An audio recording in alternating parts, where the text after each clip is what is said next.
Hey everyone, I just wanted to take you through some of the things I found when I was looking for my Renault Zoe.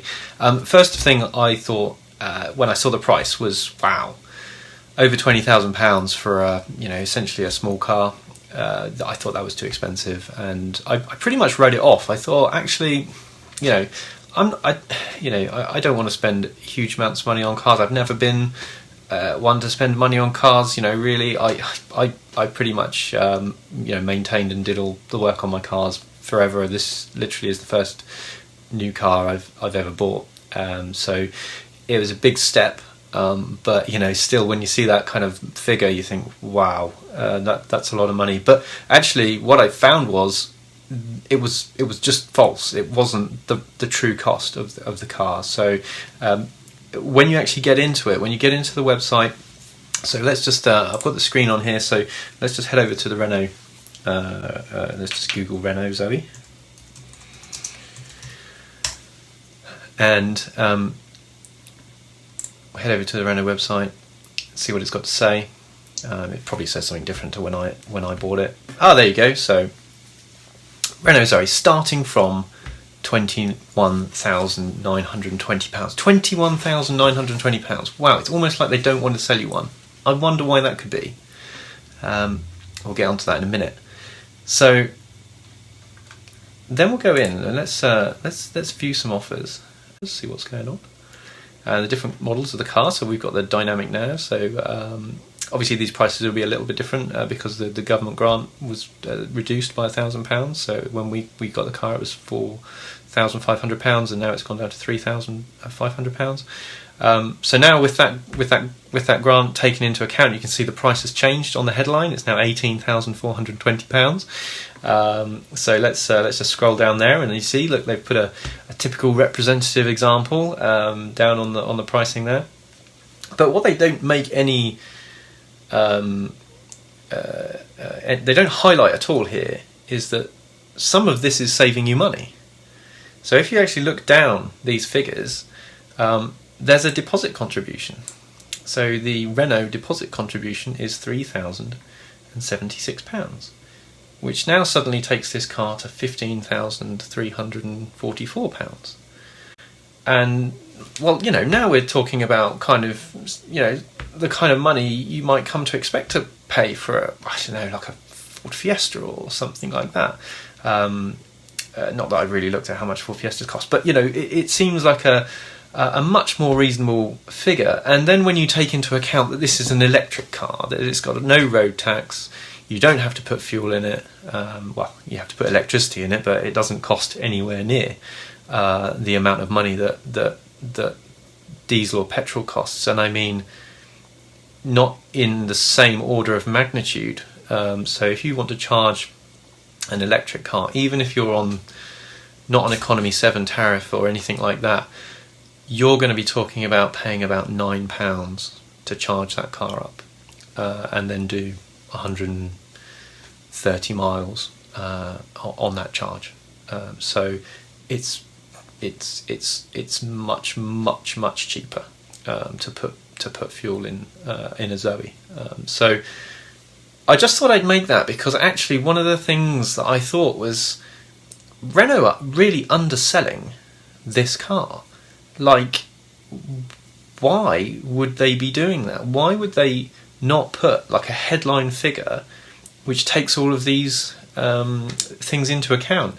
And when we picked up the car a few weeks ago, one of the things that the dealer said to us there was that they're offering now a scrappage scheme. So if you've got a car to trade in, they'll pay you £5,000 if you're buying a Zoe. So I don't know if that cancels out the dealer contribution. These deals are changing, literally all of the time. So it's hard to keep up with those things. But what I'm saying to you is, if you're interested in one of these cars, and I'm guessing it's going to be the same for all of the manufacturers, take a look and this is before negotiation. So this is before you go in and kind of say that you've been round a few dealers and they're all going to give you a great deal and all this kind of stuff. So take this as the baseline and then go and haggle.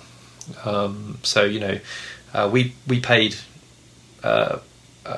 slightly around this money for a car with a load of options, including metallic paint, bows, and heated seats. So, you know, there's deals out there as well. You know, they kind of want your custom. So, you know, have a talk with the dealers. Don't rely on the headline figures, and have a look at these numbers here. It's really, really interesting how much money that you can get off. And now there's one thing, like, where's the catch, right? Why, you know, if you want to get into an EV, you know, this is one of the cheapest ways of doing it.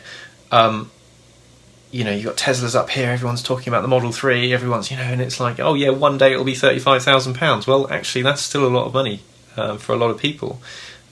This car is not, anyway, it's half. You know, it's always less than half that money. So what's the catch? And the catch, basically, we found out anyway when we went and ordered our car, was, you know, they said basically, okay, you want a Renault Zoe, do you? And we were like, and they said, well, we'll see you in 7 months then. And so it was kind of like, oh, right, there is a massive waiting list for these cars. And so it kind of makes me wonder why they're not, you know, I've never seen an advert for a Renault Zoe on the telly. I don't watch that much telly, but it does make you wonder, actually, if the reason that they're not shouting from the rooftops that these cars cost this amount of money and they're hiding the savings here is actually they don't want any more orders, thank you very much, because they can't make enough of them. They can't make them fast enough. This car doesn't have its own production line. I believe it's based essentially on a Clio, and it's made on the same production line as a Clio. So they have to make this car and the Clio on the same line. So, you know, maybe they just don't have the capacity to take a lot of orders, and they're kind of subtly, you know, selling the cars at very, very reasonable money, but they just don't want to overcook it and, you know, create an even longer waiting list, you know, because, I mean, a 7-month wait on a car is a long time. We actually got it a bit quicker because it just so happened that the dealer that we walked into had a car on order for their showroom, and it had already been in the queue for a few months, and, you know, that's how we got it cheaper. Sorry, not cheaper. That's how we got it. That's how we got it earlier. So, you know, maybe, you know, the R110s are becoming a bit more available now. There'll be more in the showrooms, and, you know, certainly as well, if you want to pick up an X demo car, you know, the X demos are like, you know, 12,500 with minimal mileage. So, and that's, you know, straight from our dealer. Our dealer said they sold their X demo car for 12.5. So, you know, it's a good deal. So there's deals out there to be had. So check them out. Thanks for watching. I hope you found this useful. If you did, give us a like. And if you want to see different videos, if you've got questions about EVs, I'm still finding out myself about them. But, you know, if you've got your own questions, then, you know, put them in the comments below, and maybe I'll you know, try and make some videos about that. So thanks for watching.